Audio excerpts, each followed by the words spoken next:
Ya, tadi begitu ya di segmen sebelumnya Anda mengatakan bahwa memang potensi dari energi baru terbarukan di tanah air kita cukup besar, tapi memang pemanfaatannya yang juga masih rendah di sana. Salah satu faktornya yaitu kita lihat bersama begitu ya adalah faktor investasi yang masih rendah. Sebetulnya selain faktor investasi atau foreign direct investment yang juga masuk begitu ya ke dalam negeri kita di sektor energi baru terbarukan, ada faktor apa lagi sih Pak Eka yang juga ini menjadi penghambat pemanfaatan energi baru terbarukan di tanah air kita? Silakan Pak Eka. Ya. Jadi kalau kita lihat tadi kita bicara potensinya sangat besar ya Mas ya. Nah issues-nya kembali kepada market gitu ya. Apakah market bisa menyerap gitu dan apakah ada insentif ya buat investor untuk masuk ya. Kita tahu isu mendasar dari energi ini di Indonesia adalah sebenarnya affordability ya kan ya. Dan market gitu ya. Apakah marketnya cukup besar dan apakah memberikan return yang juga bagus buat investor gitu ya. Jadi saya rasa itu yang harus dibenahi. Saat ini kita tahu bahwa Indonesia berfokus untuk growth, oleh sebab itu isu harga menjadi isu yang sensitif gitu ya. Pertanyaannya adalah kita tahu pemerintah kan memberikan subsidi nih sekarang ke sektor fossil fuel, ada sekitar 200 triliun ya subsidi yang diberikan kepada sektor kelistrikan dan juga sektor apa namanya fuel gitu ya.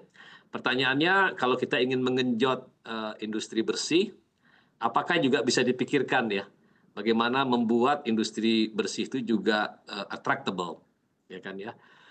Salah satu isunya untuk domestik ya, saya lihat mungkin ya, adalah mungkin feed-in tariff.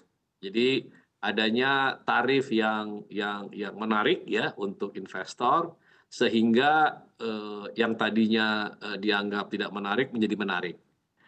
Nah, beberapa negara besar, beberapa negara tetangga telah menerapkannya sehingga ada kenaikan daripada sektor tersebut. Yang kedua, saya lihat dari segi market, kenapa kita menyambut cerita bahwa energi bersih ini akan digenjot ya 75 gigawatt ini sebenarnya untuk market creation juga. Satu hal yang lain juga yang kita harus perhatikan, mungkin ini ya, pertanyaannya adalah kita juga harus berpikir bahwa sektor energi bersih ini, renewable ini juga bisa menjadi sumber devisa. Sumber devisa karena energi bersih juga diperlukan tidak hanya di Indonesia, tapi juga di tetangga kita dan juga di dunia gitu ya. Kita tahu sekarang sudah banyak industri-industri ya ke arah sana seperti green hydrogen ya, green ammonia gitu ya, maupun cross border green electron transaction dari banyak negara. Jadi menurut kami kita harus buka market sebesar-besarnya, diberikan insentif sebagus-bagusnya. Karena apa? Karena saya melihat ini adalah peluang Mas daripada problem. Kenapa peluang? Karena Indonesia diberkati ya kekayaan alam, renewable maupun critical minerals buat kita untuk menuju ke apa namanya net zero emisi. Jadi saya pikir kita harus manfaatkan, buka market sebesar-besarnya, pastikan juga insentif dan subsidi itu dibalance antara selain fossil fuel juga ke energi bersih. Mudah-mudahan sektor ini bisa menjadi sektor andalan kita ke depan. Saya pikir begitu, Mas. Oke, baik Pak Eka. Saya coba mengingat begitu ya Pak Eka, bahwa di tahun 2022 silam, Presiden Jokowi sempat mengeluarkan insentif bagi sektor EBT tanah air. Apakah memang untuk insentif yang juga saat ini telah bergulir dirasa masih cukup kurang? Dan kiranya solusi apa yang juga insentif seperti apa yang tentunya juga dibutuhkan oleh sektor dan industri EBT tanah air kita Pak Eka? Iya. Jadi mungkin jawabannya nggak ada satu solusi buat semuanya ya Mas ya. Karena setiap sektor energi terbarukan itu mempunyai nilai keekonomiannya masing-masing.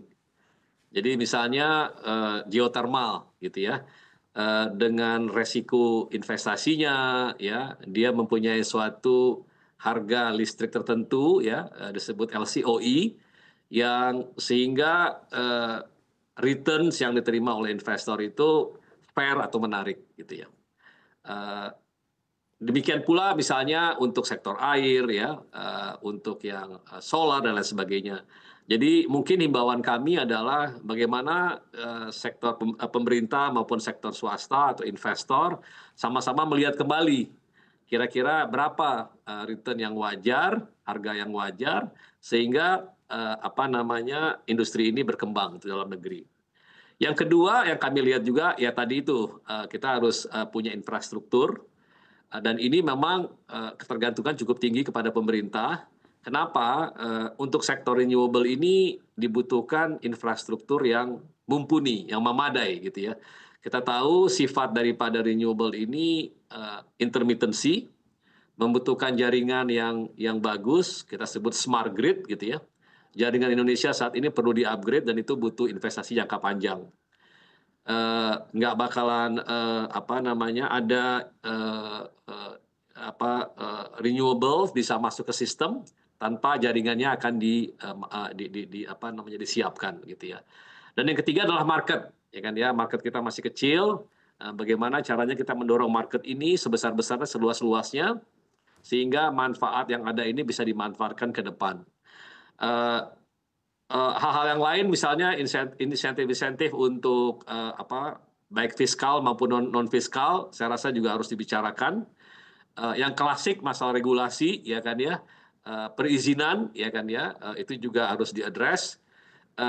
Tapi saya percaya bahwa kalau itunya kita bisa address ya, sektor ini bisa menyumbang pertumbuhan ekonomi dan juga tenaga kerja yang besar ya buat kita semua untuk menuju Indonesia Emas 2045. Jadi kami sangat optimis dari sektor pasar, Mas.